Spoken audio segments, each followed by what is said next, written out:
बहू, अरे ओ बहू। जी माँ जी। बहू, आज खाने में क्या बना रही हो? वो माँ जी, मैं सोच रही हूँ आज उपवास रहा जाए। उपवास? आज क्या है? ऐसा कुछ खास नहीं है माँ जी, बस थोड़ा मोटी हो गई हूँ इसलिए बोल रही हूँ। हाँ तो तुम मत खाना, मुझे क्यों भूखा मार रही हो? मुझे कौन सा मिस वर्ल्ड बनना है इस उम्र में जो मैं भी उपवास करूं? अरे इस उम्र में तो समय समय पर खाना पीना बहुत जरूरी है, वरना कमजोरी आ जाती है। अरे मम्मी जी, आपको पता है ना कि कितनी गर्मी पड़ रही है और गर्मी में हल्का भोजन करना चाहिए। ज्यादा भोजन करने से अपच की शिकायत हो जाती है। इसीलिए मैं सोच रही थी क्यों ना एक दिन व्रत रह लिया जाए। आप चिंता मत करिए, मैंने आपके लिए ताजे फ्रूट्स मंगा लिए हैं, आपको उनसे ताकत मिलेगी। हे भगवान, ये आजकल की बहुओं को क्या हो गया है? खाना न बनाना पड़े इसलिए व्रत का बहाना किए हैं।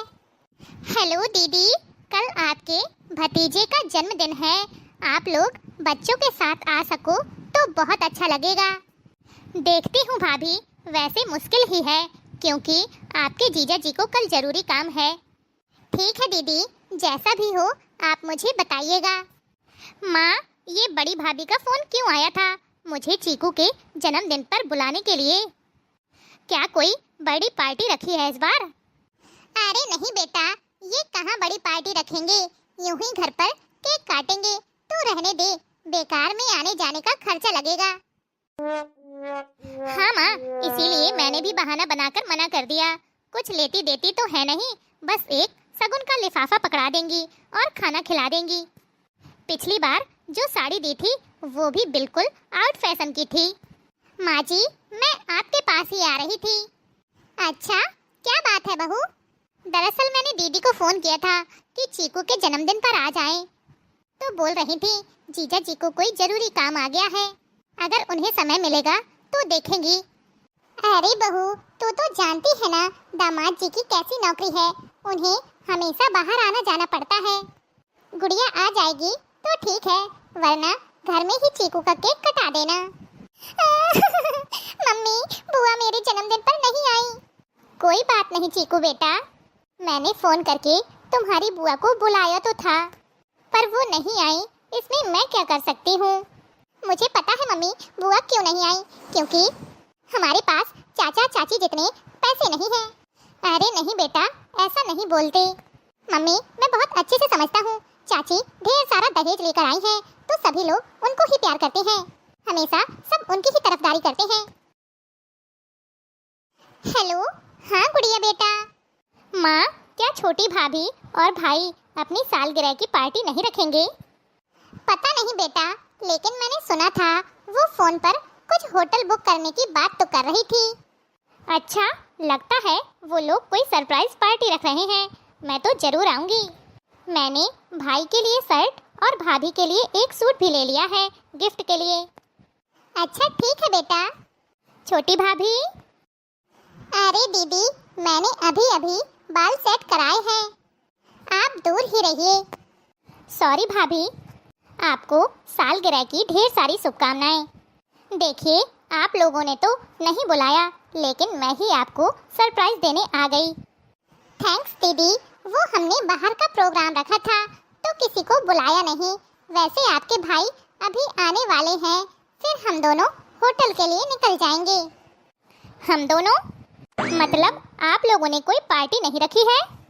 दीदी, पार्टी तो है, लेकिन हमने सिर्फ अपने फ्रेंड्स को ही इनवाइट किया है। वो क्या है ना, वहाँ पर ड्रिंक वगैरह होगा तो फैमिली के बीच में कंफर्टेबल फील नहीं होता। हाँ, हम आप सबके लिए खाना ऑर्डर कर देंगे, आप सब खा लेना, हमें तो आने में देर हो जाएगी। बड़ी भाभी ने तो आज तक परिवार के बिना कभी कोई सालगिरह या जन्मदिन नहीं मनाया, केक हमेशा माँ से ही कटवाती है, कितना मनोहार करके सबको बुलाती हैं, फिर भी हम नखरे दिखाते रहते हैं। छोटी भाभी ने तो कितनी सहजता के साथ कह दिया कि फैमिली के बीच कंफर्टेबल फील नहीं होता। मम्मी, छोटी भाभी तो तैयार होकर भाई के साथ निकल गई, बोल रही थी खाना ऑर्डर कर दिया है, खा लेना। क्या? मम्मी जी, छोटी ने जो खाना ऑर्डर किया था वो आ चुका है। आप लोग खाना क्यों नहीं खा रहे हो? बहू, मेरे पेट में गैस बन रही है, मैं ये भारी खाना नहीं खाऊंगी। तू मेरे लिए दलिया बना दे। जी माँ जी। भाभी, मेरे लिए भी दलिया ही बना लेना, ये खाना बहुत तीखा है, मुझे नहीं पचेगा। अच्छा ठीक है दीदी। मैं सब समझती हूँ, आज आपका खाना क्यों नहीं पच रहा है। माँ जी। हाँ बड़ी बहू। वो माँ जी, आपने देवर और देवरानी जी की शादी के सालगिरह पर पड़ोस की औरतों को बुलाया था, वो लोग आ गई हैं। क्या फायदा बहू उनके यहाँ आने का, छोटी बहू तो घर पर नहीं है। तो क्या हुआ माँ जी, आपकी बड़ी बहू तो है घर पर। मैंने सबके लिए चाय नाश्ते का इंतजाम कर दिया है, आप बाहर आ जाइए। क्या सच में? बहू, आज तो तूने मेरी नाक कटने से बचा ली। मैं हमेशा तुझे कितना कुछ सुनाती रही। कोई बात नहीं मम्मी जी, मैंने आपकी बातों को कभी दिल से नहीं लिया। जो भी हुआ भूल जाइए। चलिए सबके साथ मनोरंजन करते हैं। शांति बहन, आपकी छोटी बहू रानी नहीं दिख रही, कहाँ है? आज उसी की शादी की सालगिरह है ना? जी आंटी जी, आपने बिल्कुल सही कहा। वो दरअसल देवरानी जी के कुछ फ्रेंड्स ने उनके लिए सरप्राइज पार्टी रखी थी, उनको भी पता नहीं था इस बारे में, तो अचानक से जाना पड़ गया और आप लोगों को फोन करके बताने का मौका ही नहीं मिला, तो मैंने सोचा क्यों ना हम लोग ही मनोरंजन कर लें। तो बहू रानी, देर किस बात की, अब मनोरंजन करा भी दो। हाँ भाभी, कोई बढ़िया सा गीत सुना दो। जिनकी ससुराल भरी पूरी वो किस्मत वाली होती है, जिनकी ससुराल भरी पूरी वो किस्मत वाली होती है। ससुराल में सासू होती है तो माँ की कमी नहीं खलती है। ससुराल में सासू होती है तो माँ की कमी नहीं खलती है। इन सास ससुर के आशीष से जीवन में खुशहाली होती है। जिनकी ससुराल भरी पूरी वो किस्मत वाली होती है। ससुराल में जिठनी होती है, भाभी की कमी नहीं खलती है। ससुराल में जिठनी होती है, भाभी की कमी नहीं खलती है।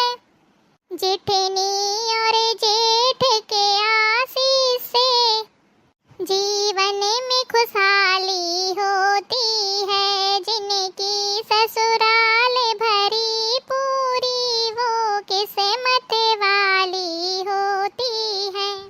ससुराल में ननदी होती है, बहना की कमी नहीं खलती है। ससुराल में ननदी होती है, बहना की कमी नहीं खलती है। देवर और ननद के प्यार से ही जीवन में खुशहाली होती है। देवर और ननद के प्यार से ही जीवन में खुशहाली होती है। जिनकी ससुराल भरी पूरी वो किस्मत वाली होती है। अरे वाह बहू, आज तुमने सही मायने में ससुराल का मतलब समझाया है।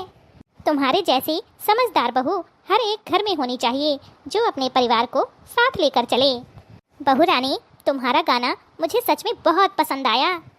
थैंक यू आंटी जी, लेकिन ये गाना मेरा खुद का गाया हुआ नहीं है। यह गाना मैंने गीत प्रवाह चैनल पर सीखा था। उनके चैनल पर इसी तरह के और भी बहुत से गाने हैं जो दिल को छू जाते हैं। अगर आप लोगों के दिल को भी छुआ हो तो एक बार उनके चैनल में जाकर विजिट जरूर करें। अगर आपको आज का यह वीडियो अच्छा लगा हो तो वीडियो को लाइक और चैनल को सब्सक्राइब करना ना भूलें। तो चलिए फिर जल्द ही मिलेंगे आपसे अगले वीडियो में। तब तक के लिए खुश रहिए, अपना ख्याल रखिए और दूसरों को प्यार बांटिए।